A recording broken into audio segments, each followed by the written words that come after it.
اور دوسرا جو اس کے بعد میں اسی طرح سے پیلر بنا ہوا ہے اس کو جمرات الوسط، اور تیسرا جو شیطان جو جہاں پر ابراہیم علیہ السلام کو اس نے بہکانے کی کوشش کی تھی وہ جو ہے جمرات الکبریٰ۔ تو یہ وہی مقام ہے جہاں سے ابراہیم علیہ السلام اسماعیل علیہ السلام کو لے کر چلے تھے اللہ کے راستے میں قربان کرنے کے لیے۔ تو ان 3 جگہوں پر جو ہے شیطان نے ان کو بہکانے کی کوشش کی تھی، جو یہاں سے فی الحال نہیں دکھائی دے رہا ہے، لیکن اس کے کچھ ویڈیوز ہیں، میں وہ آپ کو ڈال دوں گا، اور پھر جو میں نے آپ کو بتایا ویڈیو ڈال دیتا ہوں تو آپ کو پتہ چل جائے گا کہ کون کون سی جگہ پر جو ہے ان کو یہ کیا گیا تھا۔ جمرات وہ مقام ہے جہاں ابراہیم علیہ السلام نے شیطانوں کو پتھر سے مارا جب انہوں نے اپنے بیٹے اسماعیل علیہ السلام کو قربانی کرنے سے روکنے کی کوشش کی، جہاں نشانی کے طور پر اب 3 ستون بنا دیے گئے ہیں، جس میں اور ان تینوں پیلروں کا نام ہے جمرات الاولیٰ، جمرات الوسطیٰ اور جمرات الکبریٰ۔ حج کا ایک مقصد یہ بھی یاد کرنا ہے کہ مینا میں کیسے ایک 94 سال کے باپ نے اپنے 8 سالہ بیٹے کو قربانی کے لیے یہاں لایا۔ ابراہیم علیہ السلام نے سب سے پہلے اللہ کے حکم پر اپنی بیوی اور نوزائیدہ بیٹے اسماعیل علیہ السلام کو صحرا میں چھوڑ دیا۔ پھر 8 سال کے بعد ان کے پاس واپس آتے ہوئے انہوں نے خواب دیکھا کہ جس میں انہیں بتایا گیا کہ اللہ تعالیٰ چاہتے ہیں کہ وہ اپنے بیٹے کو قربان کرے، اور مسلسل کنٹینیوسلی 3 راتوں تک انہوں نے ایک ہی خواب دیکھا، اور جیسا کہ وہ نبی تھے اور نبی کے خواب جو ہوتے ہیں وہ وحی کی اہمیت رکھتے ہیں، تو ابراہیم علیہ السلام نے حاجر علیہ السلام سے کہا کہ وہ اسماعیل علیہ السلام کو تیار کر دے، اور اسماعیل علیہ السلام بھی بہت خوش تھے کہ اتنے عرصے کے بعد وہ اپنے والد سے ملے اور وہ کہیں سیر کے لیے جا رہے ہیں۔ جب حاجرہ رضی اللہ عنہ نے ان سے پوچھا کہ تم اسے کہاں لے جا رہے ہو، تو انہوں نے کہا کہ ایک دوست سے ملانے۔ اور جب ابراہیم علیہ السلام اسماعیل علیہ السلام کی طرح وہ لے کر مینا کے میدان پہ پہنچے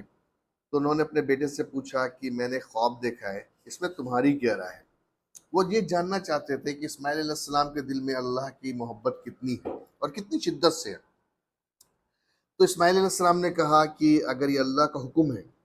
تو آپ مجھے جو ثابت قدم پائیں گے انشاءاللہ تعالیٰ، آپ مجھے منہ کے بل لٹا دینا تاکہ میں آپ کا چہرہ نہ دیکھ سکوں یا آپ کو کبھی ہچکچاہٹ نہ محسوس ہو، اور میری قمیض میری ماں کو دے دو کیونکہ یہ ان کے لیے جو ہے نا سکون کا باعث بنے گی، اور مجھے اپنے قمیض میں لپیٹ لو۔ تو یہ باپ اور بیٹے یہ وہ اللہ کے نبی تھے جنہوں نے اللہ کی رضا کے لیے اپنے بیٹے تک کو قربان کرنے میں ذرا بھی ہچکچاہٹ نہیں دکھائی، اور وہ اولاد بھی اللہ کے راستے میں قربان ہونے کے لیے ذرا سے بھی ہچکچاہٹ نہیں دکھائی۔ اور جب ابراہیم علیہ السلام نے اسماعیل علیہ السلام کو باندھ کر لٹا دیا تو یہ بات شیطان کے لیے ناقابل قبول تھی کہ کس طرح سے ایک نبی اپنی اولاد کو اللہ کے واسطے قربان کر سکتا ہے۔ تو سب سے پہلے حاجر علیہ السلام کے پاس گیا اور اس سے پوچھا کہ کیا آپ جانتی ہیں کہ ابراہیم تمہارے بیٹے کو کہاں لے گیا ہے؟ انہوں نے جواب دیا اپنے ایک دوست سے ملانے۔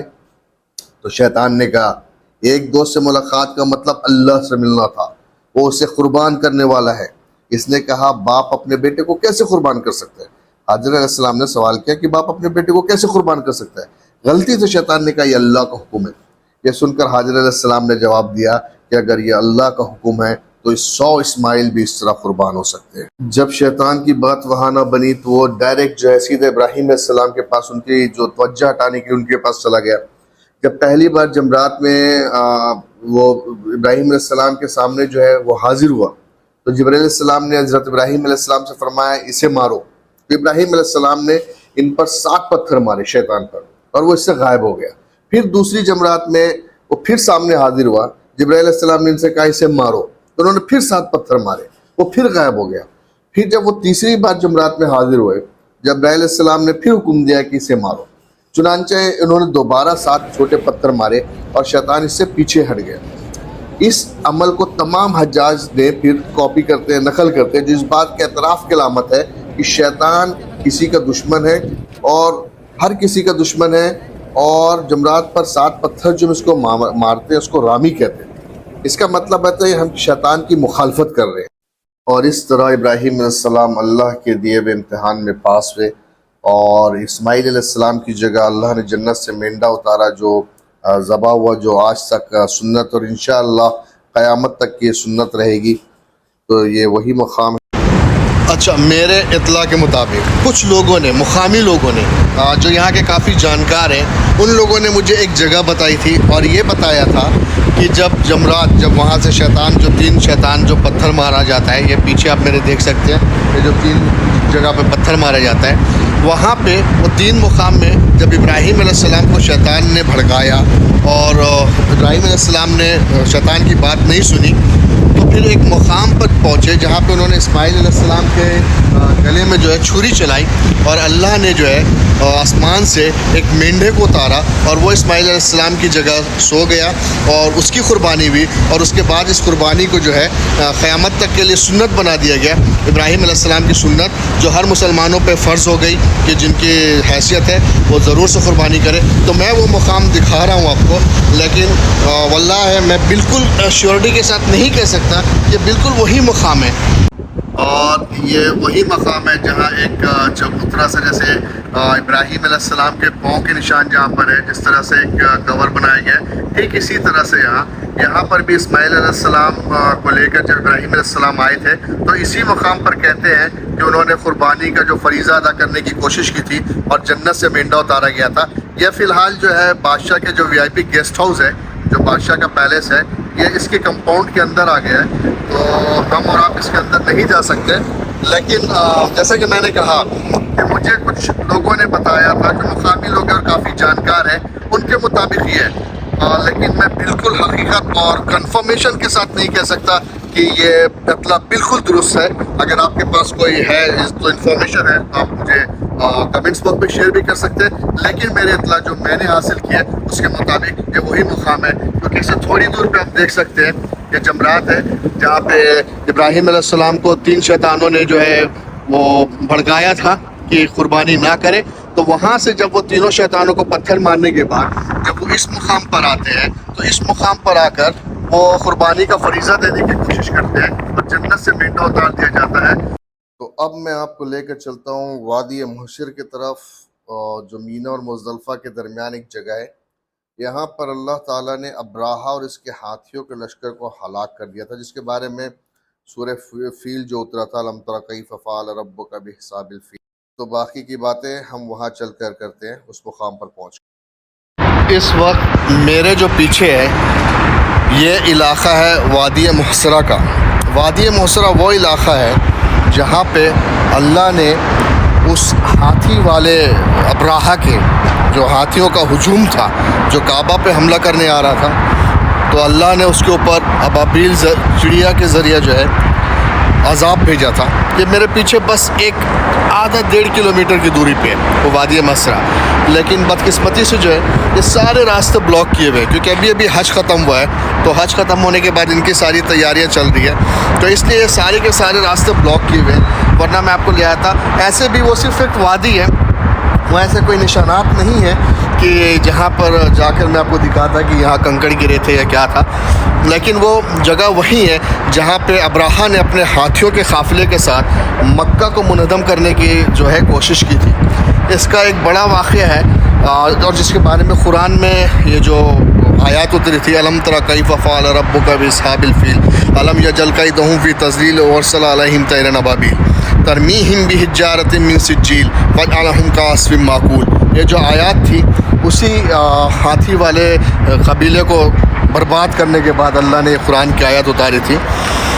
تو جو لوگ ان کے بارے میں نہیں جانتے ہیں ان کو میں تھوڑا سا ایک انفارمیشن دے دوں کہ اصل میں معاملہ اور واقعہ وہ یوں ہے کہ یمن کا جو بادشاہ تھا ابراہا، اس نے کعبے کے مقابل میں اپنا ایک کعبہ اس نے بنایا تھا یمن میں۔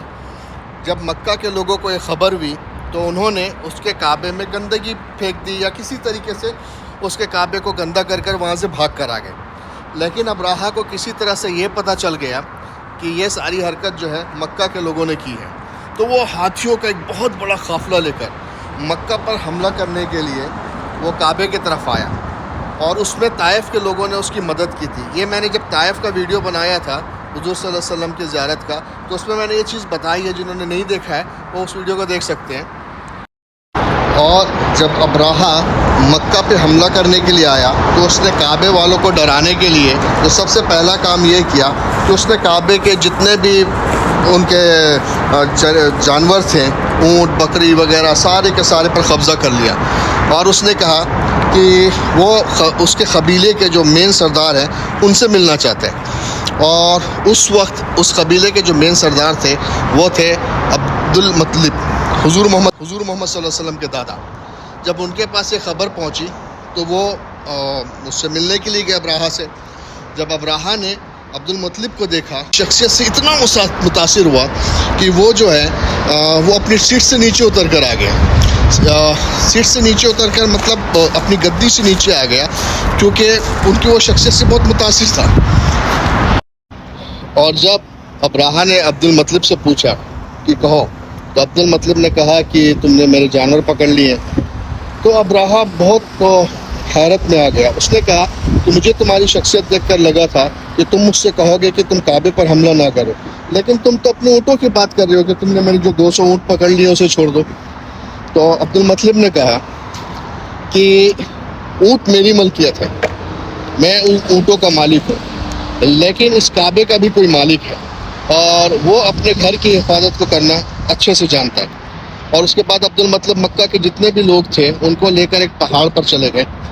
اور وہاں جا کر بیٹھ گئے، اور انہوں نے اللہ سے دعا کی کہ اللہ ہم مظلوم ہیں، ہم کمزور ہیں، ہم تیرے اس کعبے کی حفاظت نہیں کر سکتے، تو اس لیے تو اپنے کعبے کی حفاظت خود کر لے۔ اور اس کے بعد جب ابراہا اپنے ہاتھی کے لشکر کو لے کر آگے بڑھنے لگا، تو جیسے وہ حرم کے حدود کے نزدیک پہنچا، ابراہا کا ہاتھی کسی بھی صورت میں حدود کے اندر داخل ہونے کو تیار نہیں تھا، لیکن جب اسے یمن کی طرف موڑا جاتا تو وہ چل پڑتا، لیکن جب کعبے کی طرف اسے گھمایا جاتا تو وہ رک جاتا۔ اور اسی بیچ اللہ نے بابیل چڑیاؤں کا ایک جھنڈ بھیجا، جنہوں نے اپنے پنجے میں اور چونچ میں جہنم کے پکائے ہوئے کنکڑ دبائے ہوئے تھے، اور اللہ نے ان ابابیل چڑیاؤں کے ذریعہ اور اس ابراہا کے بڑے سے ہاتھی کے لشکر کو تباہ کر کے اللہ نے یہ پیغام دیا کہ اگر اللہ چاہے تو وہ چھوٹے سے ابابیل چڑیا کے ذریعہ بھی اپنے گھر کی حفاظت کر سکتا ہے، اپنے بندوں کی حفاظت کر سکتا ہے۔ تو اسباب جو ہے وہ بہت بڑی چیز نہیں ہے اللہ کے لیے۔ اللہ مدد کے لیے کسی کو بھی اسباب بنا سکتا ہے۔ اور یاد رکھیے کہ اس حادثے کے ہونے کے کچھ دنوں کے یعنی 52 یا 55 دن کے بعد رسول اللہ صلی اللہ علیہ وسلم کی ولادت ہوئی تھی، تو اسی لیے حضور صلی اللہ علیہ وسلم کے جو وہ پیدائش کا دن ہے اسے منسوب کیا جاتا تھا ہاتھیوں والے سال سے، یعنی اسی سال محمد صلی اللہ علیہ وسلم کی پیدائش ہوئی تھی۔ تو یہ واقعہ جو سارا واقعہ ہے یہ مقام جسٹ میرے سے 1-1.5 کلومیٹر دوری پر ہے، لیکن سارے راستے بند ہیں، اور گرمی بے انتہا ہے۔ صبح سے نکلا ہوا سارے یوں لگ رہا ہے کہ سارے چمڑی جل گئی ہے، اتنی گرمی ہے۔ لیکن انشاءاللہ جب بھی موقع ملے گا اس جگہ پہ چلا جاؤں گا، لیکن جیسا پتا ہے کہ اس جگہ میں ایسا کچھ نہیں ہے۔ جس طرح سے یہ میدان ہے، یہ جیسا آپ میرے پیچھے میدان دیکھ رہے ہیں، ٹھیک اسی طرح سے، لیکن وہ مقام وہ ہے۔ اور ایسے کہ حضور صلی اللہ علیہ وسلم نے کہا تھا کہ اس مقام پر تیزی سے گزرو، کیونکہ وہاں پہ اللہ نے عذاب بھیجا تھا۔ تو ایسے بھی اس جگہ پہ رک کر بہت زیادہ ٹائم گزارنے کی ضرورت نہیں ہے۔ ایک یہ ہے، اور ایک کبھی میں تبوک پہ جاؤں گا تو وہاں پہ بتاؤں گا جہاں پہ صالح علیہ السلام کی قوم پر عذاب آیا تھا۔ وہ سارے مقام ویسے ہیں، سارے گھر ویسے ہیں، اور وہاں پہ حضور صلی اللہ علیہ وسلم نے کہا تھا کہ تیزی سے گزرو، تو وہ جگہ بھی لے جاؤں گا اور وہ ساری چیزیں آپ کو بتاؤں گا انشاءاللہ تعالی۔ تو آج کے ویڈیو میں بس اتنا ہی کرتا ہوں، کیونکہ ابھی میں ساری چیزوں کو اس میں اور اگر ایڈ کرتا ہوں تو یہ ویڈیو کچھ زیادہ ہی لمبا ہو جائے گا، اور تو میری پوری کوشش ہوتی ہے کہ میں کسی بھی سبجیکٹ کو بناؤں تو اس میں پورے سے پوری جتنا ہو سکے آپ کو ساری انفارمیشن دو، تاکہ آپ کو اس کے بارے میں معلومات پوری طرح سے حاصل ہو۔ اگر آپ کو میری یہ کوشش اچھی لگے تو لائک کیجئے، اگر آپ نے سبسکرائب نہیں کیا تو پلیز سبسکرائب کر لیجئے، اور میرے لیے ایک بہت خوشی کی بات ہوگی اگر آپ مجھے کمنٹس کریں، مجھے کمنٹس کر کے اپنا مشورہ دیں، یا اگر آپ کو اچھا لگا تو آپ مجھے اپریشیٹ کریں، اگر آپ نے کچھ ویکنیس ہے تو آپ مجھے بتائیں کہ مجھے یہ چیز پہ اپنے کام کرنا چاہیے۔ یہ میرے لیے بہت ہی حوصلہ افزا بات ہوگی۔ اور باقی انشاءاللہ تعالیٰ اگلے ویڈیو میں آپ کو لے کے چلوں گا کچھ تاریخی مقامات جو اس ویڈیو میں اسے کور نہیں کر پایا۔ تو تب تک کے لیے اپنا خیال رکھیے گا، اپنی فیملی کا بھی خیال رکھیے گا، اللہ پاک ہمارے ہر خواہشات کو پوری کرے۔ دعا میں یاد رکھیے، پھر ملتا ہوں اگلے ویڈیو میں۔ السلام علیکم۔